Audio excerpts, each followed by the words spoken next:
dito sa Gwapo Ako Vlog.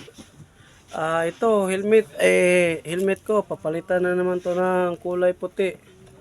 Kasi nakachimpo nakapasa din ng ng permit receiver nako. Malapit na to mapalitan. Tiis-tiis na lang tayo kasi alam niya na wala pa yung authorized na ID na gagamitin ko eh. Sana mapanood nyo po itong ko, binablog ko.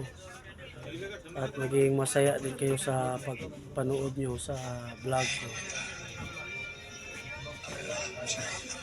Shout out pa ako sa Priate Cute, Cebu City. Sana mapanood nyo ang vlog ko dito sa Saudi Arabia. Maraming salamat sa inyong panonood sa akin. Hanggang dito lang tayo mga guys.